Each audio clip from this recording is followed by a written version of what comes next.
My name is Marcus, and I'm 34 years old. What I'm about to tell you happened 3 months ago in Ridgeway, North Carolina, and I still can't sleep through the night. My parents never told me I had a brother until he showed up at our front door. It was October 15th, around 7:30 p.m. I was visiting my parents' house on Maple Avenue, helping my dad fix the gutters after a recent storm. Mom was making dinner when we heard the doorbell. Through the window, I saw a man in his late 20s standing on the porch, wearing a worn denim jacket and carrying a small duffel bag. Dad opened the door, and I watched his face go completely white. "Jesus Christ," he whispered. "Danny?" The man smiled, but it didn't reach his eyes. "Hello, Dad. Been a while." Mom appeared behind us, took one look at the stranger, and grabbed Dad's arm so hard her knuckles went white. "No," she said. "No, you can't be here." "Who is this?"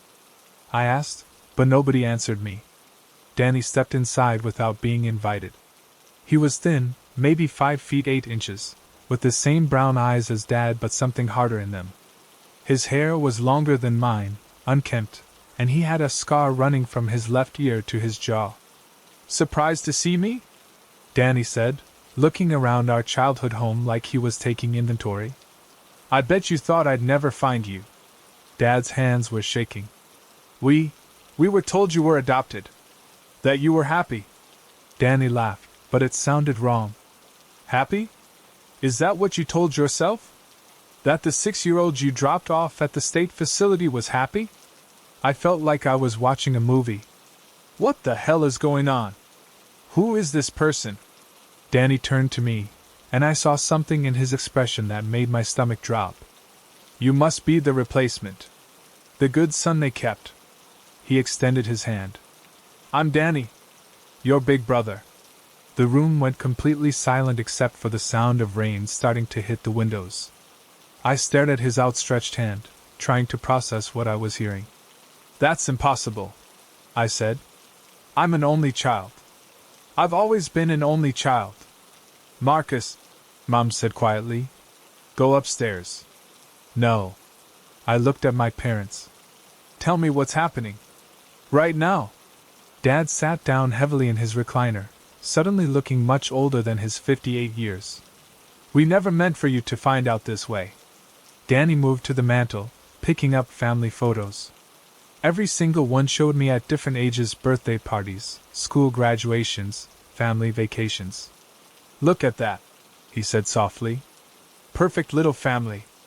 No mention of the first son anywhere." "We were young," Mom said, tears starting to fall.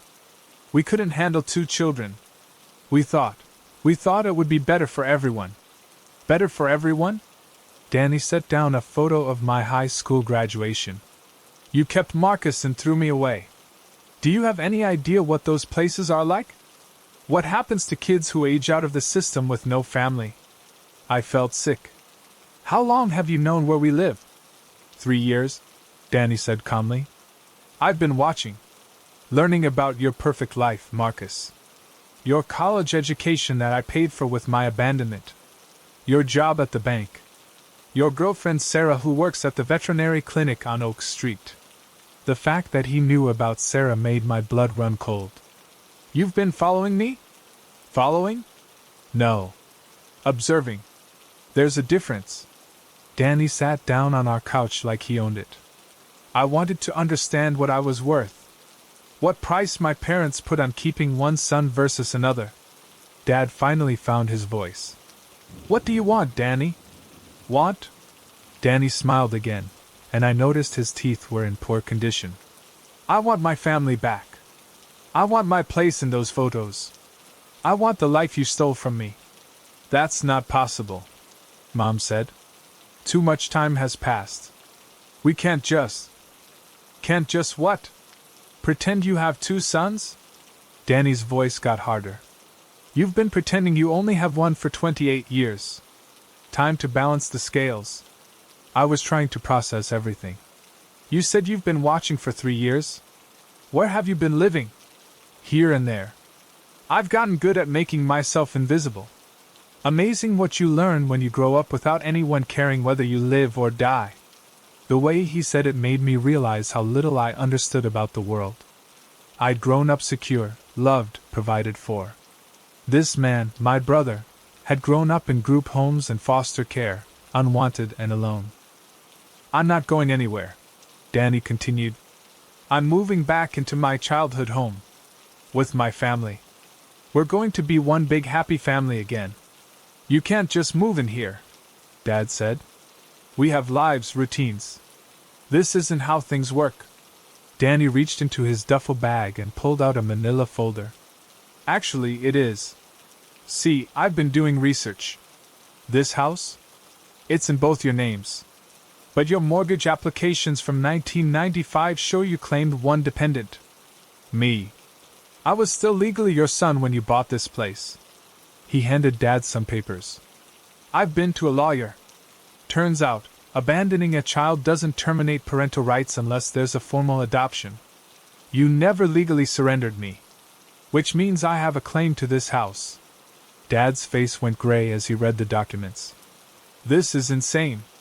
What's insane is dropping a 6-year-old at a state facility and driving away. Danny's voice was getting louder. What's insane is changing your phone number and moving to a different city so your unwanted child could never find you. We were kids ourselves, Mom said desperately. We were 19 and 20. We couldn't handle 2 babies. But you could handle one. Danny looked at me. You were 8 months old when they threw me away.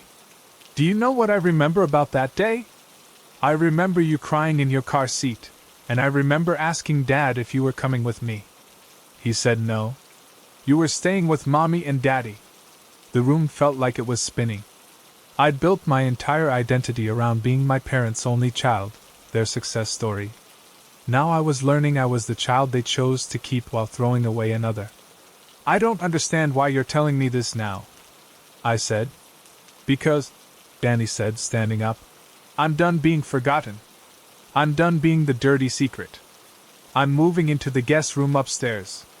We're going to be brothers, Marcus. We're going to have family dinners and holiday celebrations. We're going to make up for lost time. And if we refuse? Dad asked. Danny smiled, and it was the coldest expression I'd ever seen. Then I take you to court. I claim my share of this house. I tell everyone in this nice little town about the family who abandoned their 6-year-old. I make sure your friends, your neighbors, your coworkers know exactly what kind of people you really are. He walked to the window and looked out at the rain. I've waited 28 years for this reunion. I'm not waiting anymore. The silence stretched on until finally, Mom spoke. How long do you plan to stay?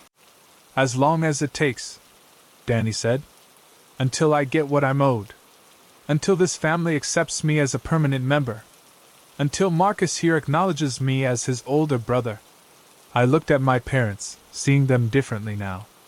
They weren't the loving, devoted parents I'd always believed them to be. They were people who had made an impossible choice and spent 3 decades living with the consequences. I need time to process this, I said. Of course you do, Danny said. It's a lot to take in. But we have plenty of time now. I'm not going anywhere ever again. That night, I drove home to my apartment in a daze. I called Sarah. But how do you explain that your entire life has been built on a lie? How do you tell someone that you just discovered you have a brother who was abandoned as a child and has been stalking your family for 3 years? The next morning, I got a text from an unknown number. Good morning, little brother. Family breakfast at 8 a.m. Don't be late. Danny. I stared at the message, realizing my life had just changed forever. But what scared me most wasn't Danny's anger or his legal threats. It was the question that kept repeating in my mind. If my parents could abandon one child, what would they do to protect the other? 3 days later, I found out exactly what they were capable of. What's the most shocking family secret you've ever discovered? Have you ever learned something about your parents that completely changed how you saw them? Share your story in the comments below. 3 days after Danny moved back into our childhood home, I realized my parents were planning something. I'm Marcus, And what happened on October 18th taught me that blood doesn't always mean family, sometimes it means complicity. I'd been avoiding the house on Maple Avenue since Danny's arrival, but Mom called me that Wednesday morning, her voice strained. "Marcus, we need to talk. Meet me at Riverside Diner on Commerce Street at noon. Don't tell Danny." At the diner, I found Mom sitting in a back booth, looking like she hadn't slept in days. Her hands were wrapped around a coffee cup, and she kept glancing toward the door. "Your father and I have been talking," she said quietly. "This situation with Danny, it can't continue." "What do you mean?" "He's not stable, Marcus. Last night, he was going through our financial records, our insurance policies. He's been making phone calls at all hours. I heard him talking to someone about collecting what's owed and making them pay." I felt my stomach tighten. "Pay for what?" "I don't know, but we found something in his room." Mom slid a folded paper across the table. "He's been researching us. Not just the house, everything. Our bank accounts, your apartment address, Sarah's work schedule." The paper was a handwritten list in Danny's careful script. Marcus, First National Bank, 9 a.m. to 5 p.m., takes lunch at 12:30. Sarah, Oakwood Veterinary, works late Thursdays. Parents, Dad home alone Tuesdays/Thursdays 2 to 6 p.m. House alarm code, 4729, Mom's birthday. Spare key location, under flower pot, back porch. "Jesus," I whispered. "How long has he been planning this?" "That's not the worst part." Mom's voice dropped even lower. "We found a newspaper clipping from Clearwater, his last known address. A family there died in a house fire 3 months ago. The father had been in the foster system with Danny." My blood went cold. "What are you saying?" "I'm saying we made a mistake 28 years ago, and now it's come back to destroy us. Your father thinks we should call the police." "And tell them what?" "That our abandoned son came home and we're scared. Tell them about the fire. Tell them about the stalking. Tell them he's been threatening us." I stared at the list again. Danny had been watching us like prey. "What do you want me to do?" "We need him gone, Marcus. Tonight. Your father has a plan." She explained it in whispers. Dad would tell Danny about a job opportunity in Fairview, about 2 hours away. Someone Dad knew in construction who needed workers, no questions asked. They'd give Danny money, help him get established, anything to get him away from our family. "And if he refuses?" I asked. Mom's expression hardened. "Then we tell him we're calling the police about the fire investigation. We make it clear he needs to leave voluntarily or face the consequences." That evening, I drove to the house on Maple Avenue, my hands sweating on the steering wheel of my 2017 Toyota Camry. Danny's beat-up 2011 Honda Civic was in the driveway, and I could see him through the living room window, sitting at Dad's desk with papers spread out in front of him. Dad was in the kitchen when I arrived, preparing what he called the conversation. The plan was simple: offer Danny the job, give him $2,000 cash, and get him out of our lives forever. "He's been going through our files all day," Dad said quietly. "I think he's planning something bigger than just moving back in." At 7 p.m., we sat Danny down in the living room. Rain was starting to fall again, drumming against the windows. Dad made his offer: the construction job, the cash, a fresh start in a new town. Danny listened without expression, then started laughing. "You think I'm that stupid? You think I came back here just to let you buy me off again?" "It's not buying you off," Dad said. "It's helping you get established. Like you helped me get established at the children's home?" Danny's voice was getting louder. "This is about you wanting me gone again. Well, I've got news for you: I'm never leaving. This is my home now." Dad pulled out the newspaper clipping about the fire. "Danny, we know about Clearwater. We know about the family that died." Danny's expression changed instantly. The fake friendliness disappeared, replaced by something cold and dangerous. "What exactly do you think you know? We know you were there. We know you had a history with the father. We know you left town right after the fire. Are you accusing me of something?" The tension in the room was suffocating, I could see Dad's plan falling apart. Danny wasn't scared, he was angry. We're just saying, Dad continued, that maybe it's time for you to move on. Start fresh somewhere else. Danny stood up slowly. You want me gone? Fine. But I'm taking what's mine first. He walked to the fireplace and picked up a framed photo of me at my college graduation. You spent $80,000 on his education. Money that should have been spent on both your sons. Danny, please. Shut up. He threw the photo against the wall, glass shattering. I've spent 3 years planning this. I know everything about your comfortable little life.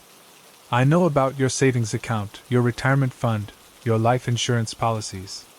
I know Marcus makes $54,000 a year at the bank. I know Sarah's parents live in Ashford and that she visits them every other weekend. My mouth went dry. What do you want? What do I want? Danny smiled, and I saw something in his eyes that made me understand why that family in Clearwater was dead. I want my share. My inheritance. My life. And if you don't give it to me willingly, I'll take it anyway. He headed for the door, grabbing his jacket. I'm going out. When I come back, we're going to have a different conversation. One where you stop pretending you have a choice. After Danny left, Dad immediately called the police. But what could we tell them? That our son had come home and we were scared? That he'd mentioned money and inheritance? Nothing he'd said was technically illegal. We need to warn Sarah, I said. If he knows her schedule, her parents' address. I called Sarah's cell phone, but it went straight to voicemail. I called the veterinary clinic, they said she'd left early for a family emergency. My blood ran cold. What family emergency? I drove to Sarah's apartment on Cedar Lane, but her 2019 Subaru Outback wasn't there. I called her parents in Ashford, no answer.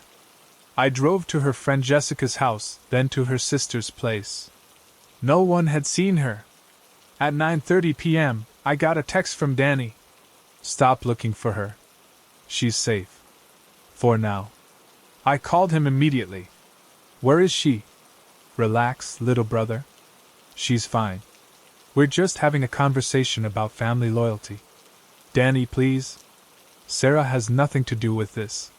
She has everything to do with this. She's your weakness, Marcus. Your pressure point. Just like your mom and dad's pressure point. I was driving around town frantically, checking every parking lot, every restaurant. What do you want? Meet me at the old Riverside manufacturing plant on Industrial Boulevard. Come alone. If you bring anyone, if you call the police, Sarah's going to learn some very unpleasant things about her boyfriend's family.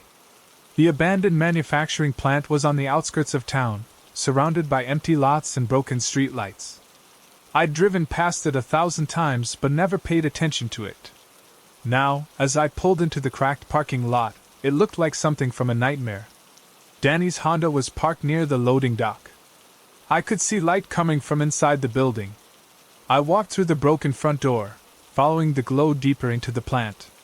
The air smelled like rust and decay. My footsteps echoed in the empty corridors. I found them in what used to be the main factory floor. Sarah was sitting on a chair, her hands zip-tied behind her back. She wasn't hurt, but her eyes were wide with terror. Marcus, she called out when she saw me. I'm sorry, I didn't know. She's fine, Danny said, stepping out of the shadows. Just a little conversation about family history. She knows all about you now, Marcus. About your abandoned brother. About your parents' dirty secret. Let her go, Danny. This is between us. No, it's not. It's between all of us. See, Sarah here is going to help us resolve this situation. She's going to make sure you and our parents do the right thing. I looked around the empty factory, realizing how isolated we were. How easy it would be for someone to disappear here. What do you want? I want my inheritance. I want my share of everything our parents built while I was rotting in foster care. I want the $200,000 they've saved for your future. I want half of everything they own. They don't have that kind of money. They have a house worth $300,000. They have retirement accounts, life insurance, savings. They have assets they built while their firstborn son was living in group homes and sleeping in shelters. Danny walked closer to Sarah. And if they don't give me what I'm owed, Sarah here is going to have an accident. Just like the family in Clearwater had an accident. I understood then that my brother wasn't just angry, he was dangerous. Whatever had happened to him in the system had broken something fundamental. He wasn't looking for reconciliation or family. He was looking for revenge. They'll never agree to this, I said. They will if they want to see both of you alive again. Danny smiled. Because tomorrow, you're going to call in sick to work. You're going to disappear for a few days. And your parents are going to think I killed you both. The rain was getting heavier outside, drumming against the factory's broken windows. I realized that Danny had been planning this for months, maybe years. The legal documents, the surveillance, the research, it was all leading to this moment. Unless, Danny continued, you want to help me convince them tonight. We can go back to the house together. Have a family meeting. Explain the new arrangement.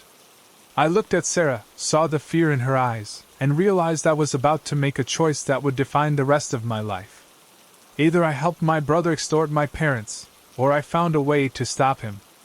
But as I stood in that abandoned factory, with my girlfriend tied to a chair and my unstable brother holding our lives in his hands, I realized something terrifying. I was starting to understand why my parents had abandoned him the first time. The question was, what would I do to protect the people I loved? Have you ever discovered that someone you trusted was capable of violence? How far would you go to protect your family from a dangerous relative? Share your thoughts in the comments below. My name is Marcus, and what happened on October 19th changed everything I thought I knew about my brother Danny. I'm not talking about supernatural events, I'm talking about psychological manipulation so sophisticated that I started questioning my own sanity. After the confrontation at the Riverside manufacturing plant, I managed to convince Danny to let Sarah go by agreeing to help him approach our parents. What I didn't tell him was that I'd already called the police from the factory bathroom, giving them the location and Danny's license plate number. The next morning, I got a call from Detective Jennifer Martinez at the Ridgeway Police Department. Mr. Williams, we went to the manufacturing plant. Your brother wasn't there, but we found evidence of recent activity. We also ran his plates. The Honda Civic was reported stolen in Clearwater 3 days before the fire. My blood went cold. He's been driving a stolen car this whole time? More than that. We contacted Clearwater PD about the fire. Danny Peterson, he was using your family name here, was the primary suspect.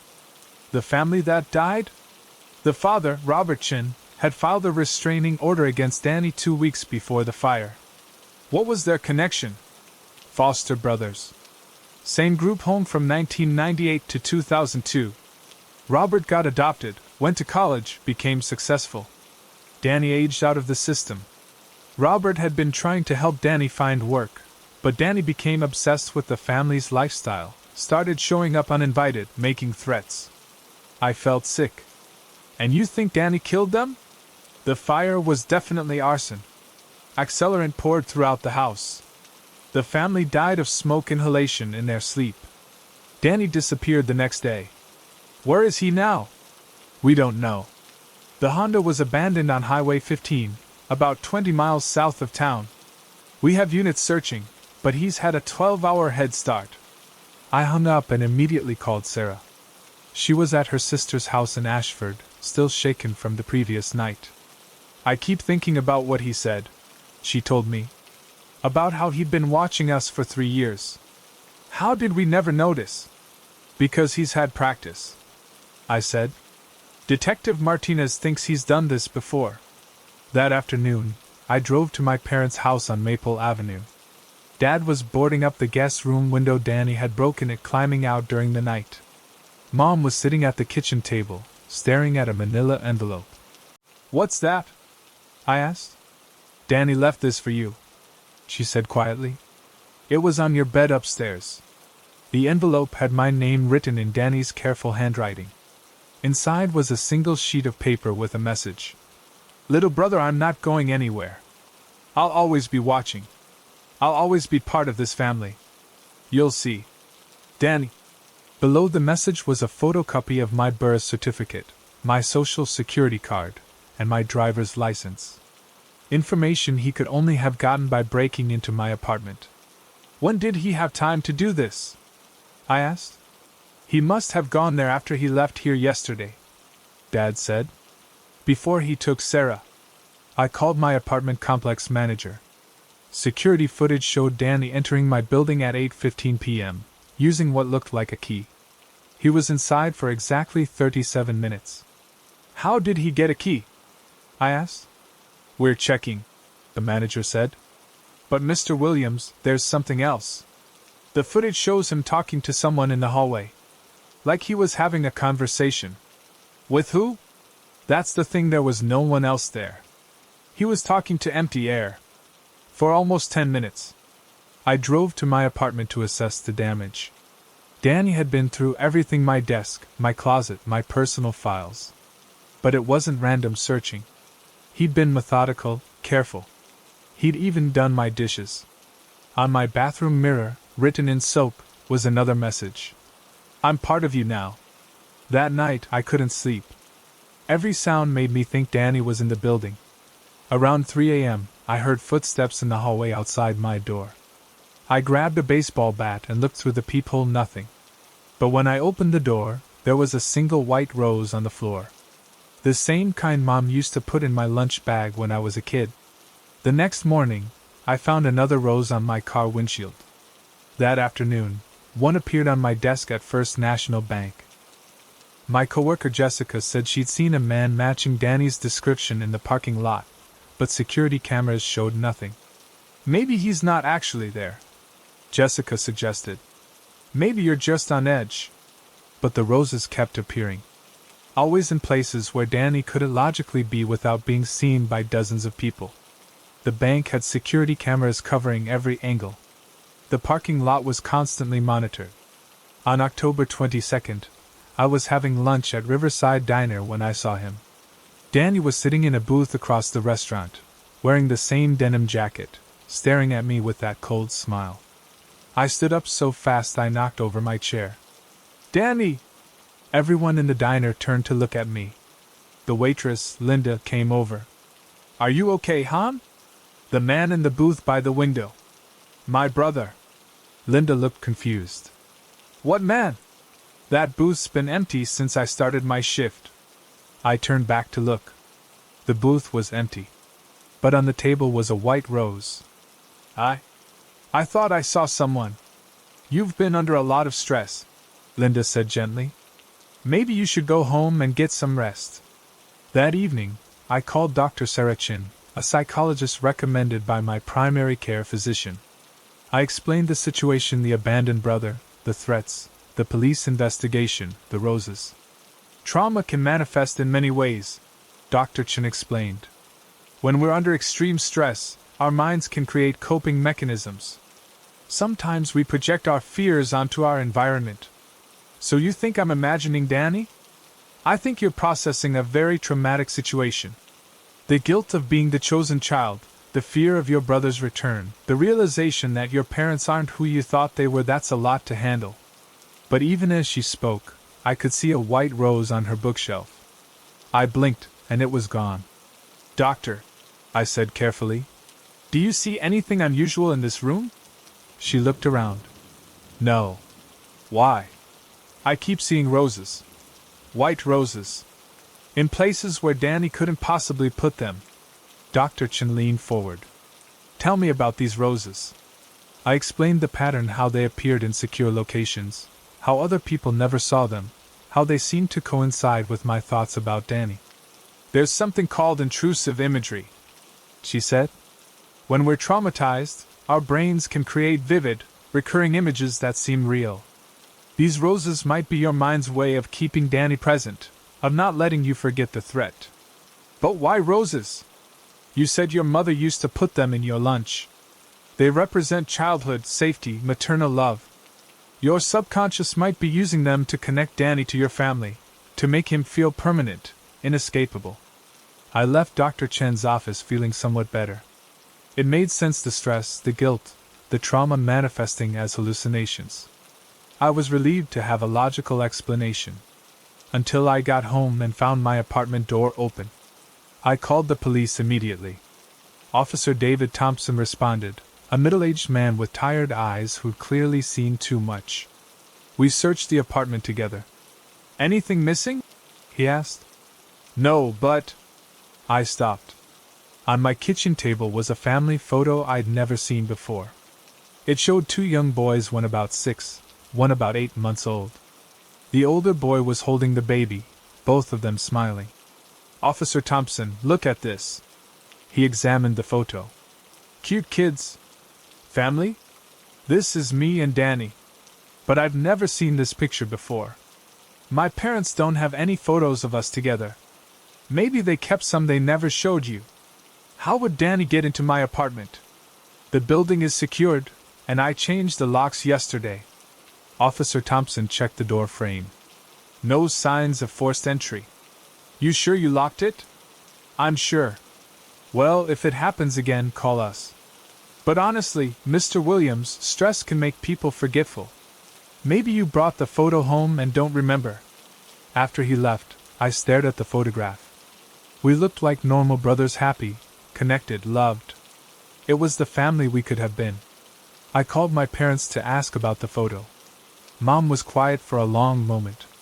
Marcus, we destroyed all the photos of you and Danny together. We thought it would be easier, less confusing. Then where did this come from? I don't know. Maybe Danny had copies. Maybe he took it from the house before we moved. That night, I couldn't stop looking at the photo. We'd been brothers once. Real brothers. Before the abandonment, before the system, before the anger and violence. There had been a time when Danny held me, protected me, loved me. I fell asleep on the couch, the photo in my hand. I woke up to the sound of my phone ringing. It was 2:47 a.m. Marcus? The voice was Danny's, but it sounded different. Younger, sadder. Danny, where are you? I'm always here, little brother. I'm part of you now. Part of our family. The police are looking for you. They know about Clearwater, about the fire. It doesn't matter. I'm not going anywhere. I'll always be with you. Danny, you need help. Let me help you. You can help me by remembering. By not forgetting that you have a brother who loves you. The line went dead. I tried calling back, but the number was disconnected. I checked my phone log. There was no record of an incoming call at 2:47 a.m. The next morning, I found another rose on my nightstand. But this time, there was something else, a note written in a child's handwriting. I will always protect you. Danny. I recognized the handwriting. It was from a card I'd found in my childhood bedroom years ago, something I'd made for Danny before he was taken away. A card I'd forgotten about until now. But the card was in my parents' attic, in a box of old memories. There was no way Danny could have found it. Unless he'd been in their house again. Unless he'd been watching, waiting, planning something bigger than we realized. I called Detective Martinez immediately. I think Danny's been back to my parents' house. I think he's planning something.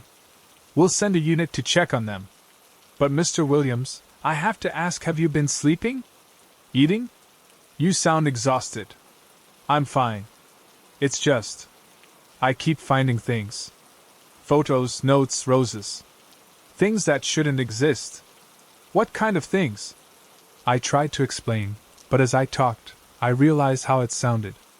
A man under extreme stress, seeing things that weren't there, receiving calls from disconnected numbers.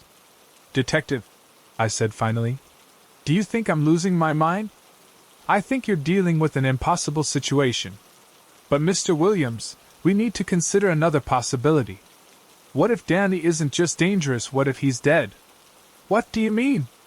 The stolen car was found near Riverside Creek. There were signs of a struggle.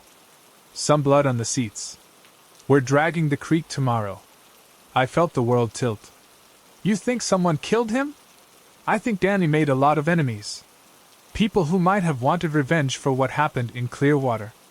If he's dead, then what you're experiencing might be guilt, trauma, your mind's way of keeping him alive. That night, I sat in my apartment staring at the photo of Danny and me as children. If he was dead, then the roses, the calls, the notes, they were all in my head. My mind's way of processing the guilt of being the chosen child, the one who got to live while his brother was abandoned to a system that destroyed him. But if he was alive, then he was still out there, still watching, still planning whatever revenge he thought our family owed him. Either way, I realized Dr. Chin was right about one thing: Danny had become part of me. Whether through guilt, trauma, or genuine threat, he was always going to be present in my life.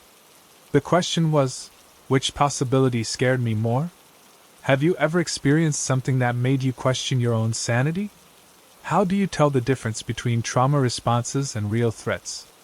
Share your thoughts in the comments below. My name is Marcus, and what I'm about to tell you is the truth about my brother Danny, the whole truth that took me 2 weeks to piece together. What happened between October 24th and November 7th revealed a conspiracy so elaborate that I'm still not sure I understand all of it. After Detective Martinez told me they were dragging Riverside Creek for Danny's body, I thought the nightmare was over. The roses stopped appearing. The phantom phone calls ended. I started sleeping through the night again. But on October 30th, I got a call from Mrs. Eleanor Patterson, an elderly woman who lived on Birch Way, about 6 blocks from my parents' house in Ridgeway. "Mr. Williams, I hope you don't mind me calling.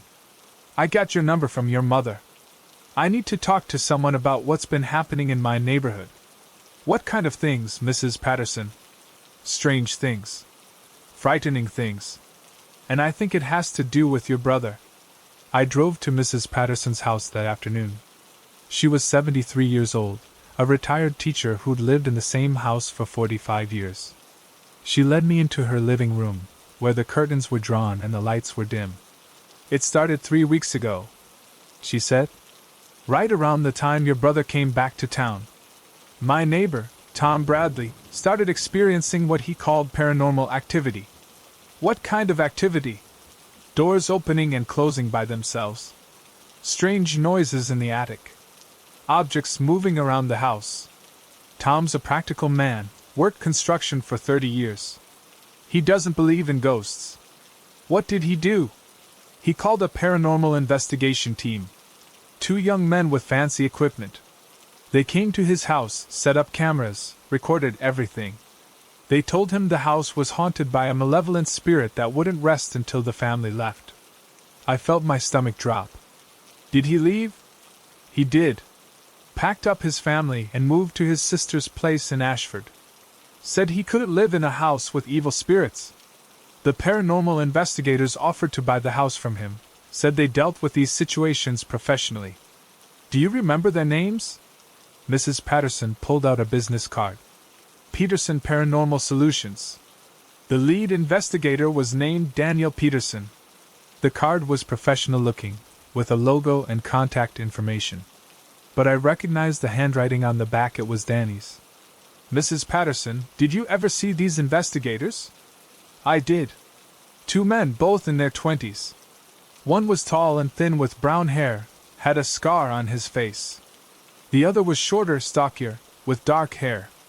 They were very convincing." "What happened to Tom's house?" "It's been empty for 2 weeks.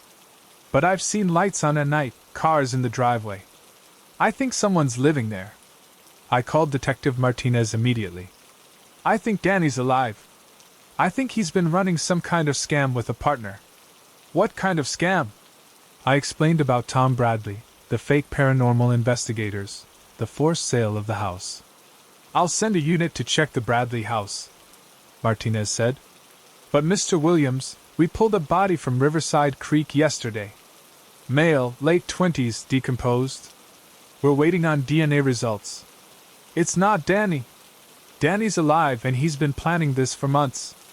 That evening, I drove past the Bradley house on Birchway. It was a modest 2-story home with a large yard, perfect for a family. There was a black 2016 Ford F-150 in the driveway, and I could see lights on inside. I parked down the street and called the phone number on the Peterson Paranormal Solutions card. A familiar voice answered. Peterson Paranormal, this is Daniel. How can I help you? Danny, it's Marcus. Silence. Then laughter. Hello, little brother. I wondered when you'd figure it out. Where are you? I'm at home. My new home. Thanks to Tom Bradley's generous donation. Danny, you can't just steal people's houses. I didn't steal anything. I purchased it legally. Tom was very motivated to sell quickly. Amazing what people will do when they think their house is haunted. How did you fake the paranormal activity? Who says it was fake?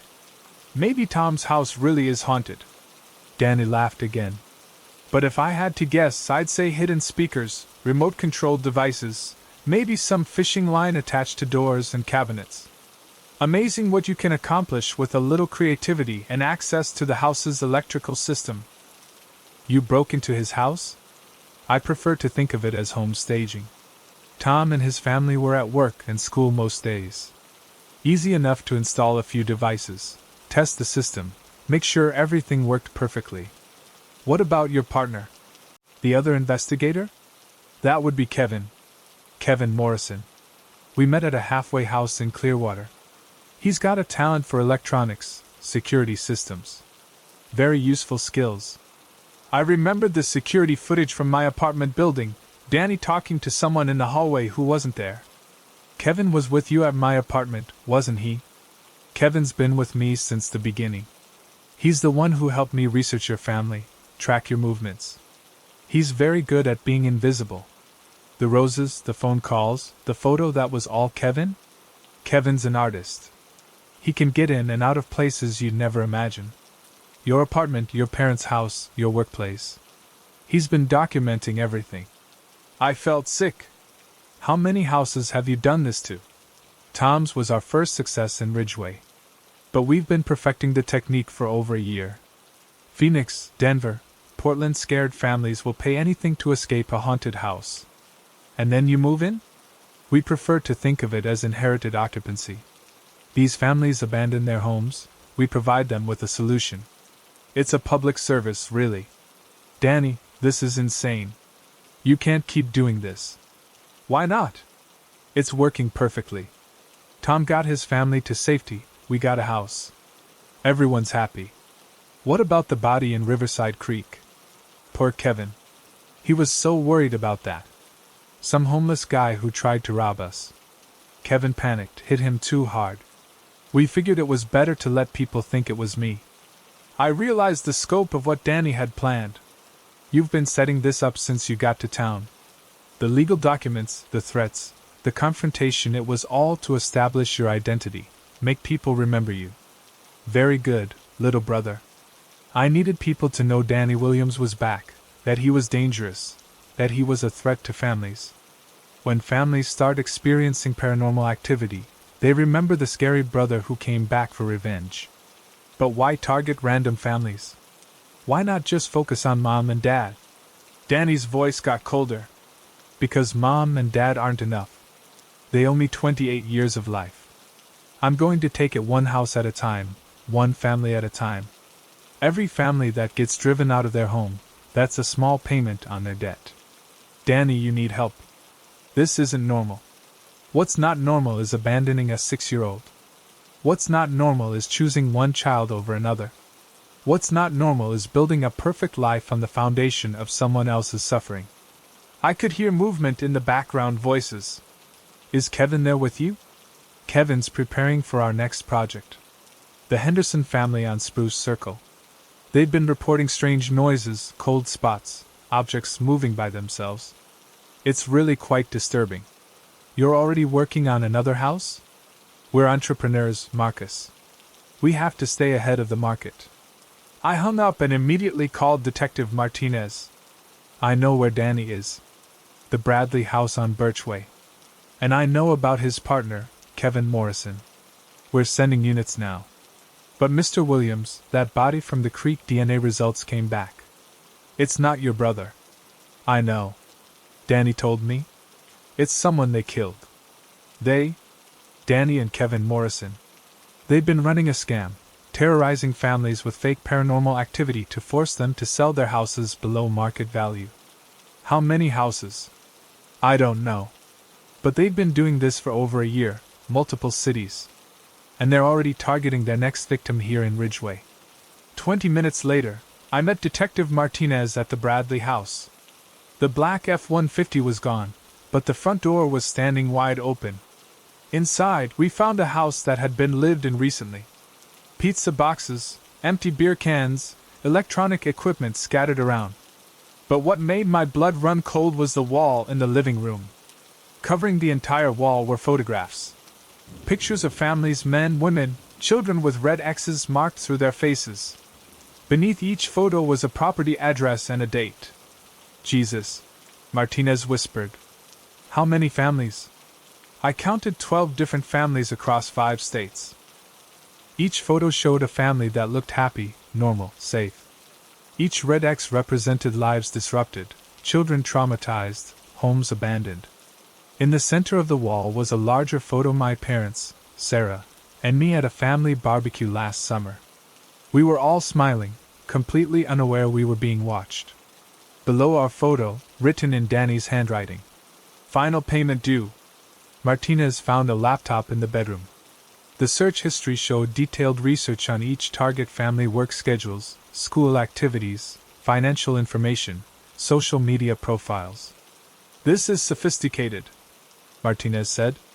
They'd been planning each operation for months. What about the Henderson family Danny mentioned? We're sending units there now. But Mr. Williams, I need you to understand something. This isn't about abandoned brothers or family reunions.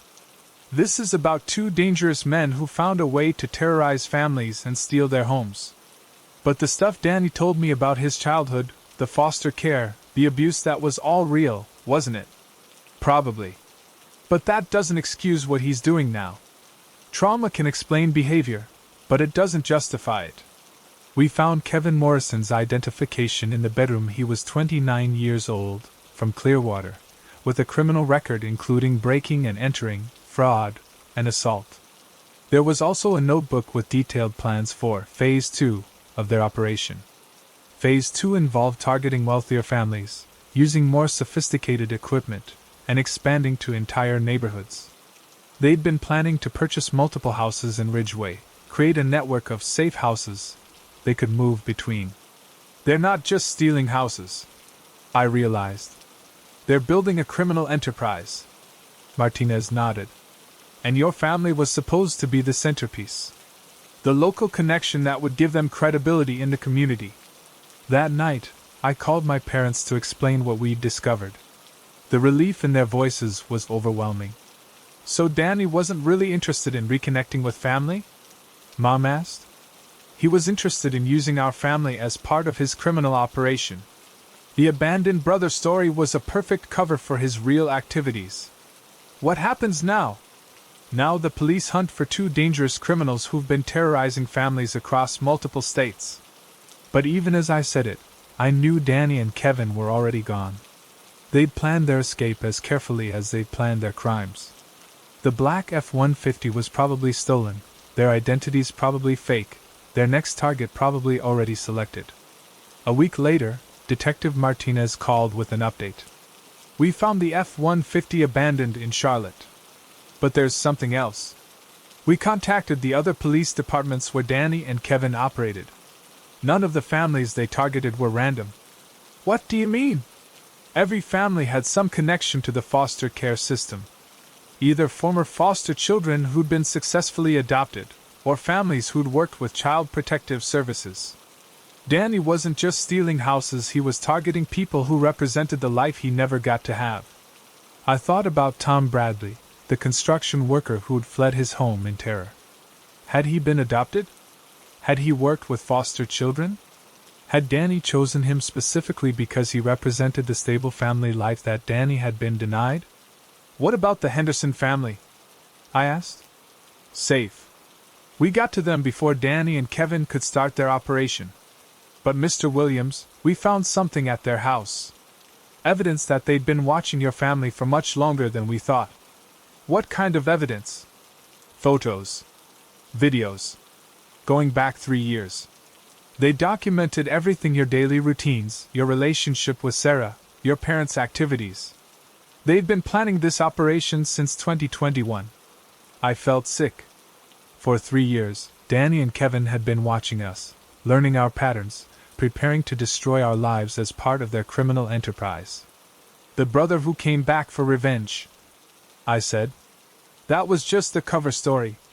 That was just the beginning, Martinez corrected. Danny Peterson isn't your brother Marcus. Danny Peterson is a dangerous criminal who used your family's guilt and trauma to build a criminal operation. The abandoned brother story was just another con. 3 weeks later, I received a postcard from Seattle. On the front was a picture of a typical suburban neighborhood. On the back, in Danny's handwriting, "Thanks for the inspiration, little brother. The Peterson family is expanding. DNK." I gave the postcard to Detective Martinez, who forwarded it to Seattle police. But I knew it was too late. Danny and Kevin were already establishing themselves in a new city, researching new families, preparing to terrorize new victims. And somewhere in Seattle, a family was about to experience their first signs of paranormal activity. Have you ever fallen for an elaborate scam or deception? How do you protect yourself from people who use emotional manipulation to commit crimes? What would you do if you discovered your family was being used as part of a criminal operation? Share your thoughts in the comments below. Thanks so much for watching. I can't express enough how much your support means. The likes, the comments, it all really helps the channel grow. If you enjoyed the video, make sure to hit that like button and share your thoughts in the comments below. I always take the time to read them. And don't forget to subscribe so you never miss out on any new videos. See you next time.